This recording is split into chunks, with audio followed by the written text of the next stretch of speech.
বাবাকে দেখছি অভাবের সংসারে। 27 দিন তারাবির নামাজ যেদিন শেষ হয়েছে তারপর দিন একটা পাঞ্জাবির কাপড় কিনে দিছে আমারে। ঈদের দিনও সকালবেলা, আমি ঈদের দিন আজ ঈদ ফজরের নামাজ পড়ে আমি টেইলারের দোকানে দাঁড়ায় ছিলাম। আমার পাঞ্জাবিটা তখনও সেলাই হয় নাই।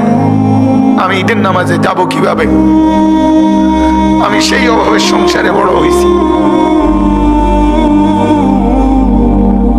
তারপরও কোনোদিন বাপ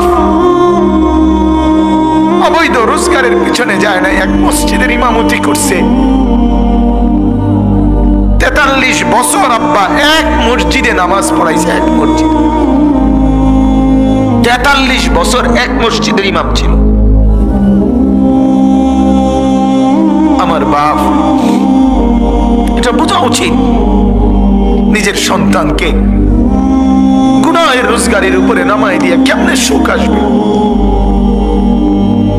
নিজের ঘরে হারামের সুদের টাকা, ঘুষের টাকা, চুরির টাকা, ডাকাতির টাকা, ওজনে কম দিয়ে ঠকবাজি করে, প্রতারণা করে, মিথ্যা বলে, ধোঁকাবাজি করে, নেশার সামানা বিক্রি করে, মদের উপকরণ বিক্রি করে, জুয়ার সামগ্রী বিক্রি করে, মানুষকে ঠকাইয়া প্রতারণা করে, মিথ্যা বলে যে টাকা আপনি ঘরে আনলেন, আপনি অনেক মানুষকে কষ্ট দিয়ে আপনার ঘরে সুখ আসবে কেমনে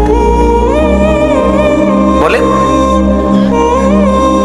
আল্লাহ আমাদেরকে বুঝার তৌফিক দান করুন।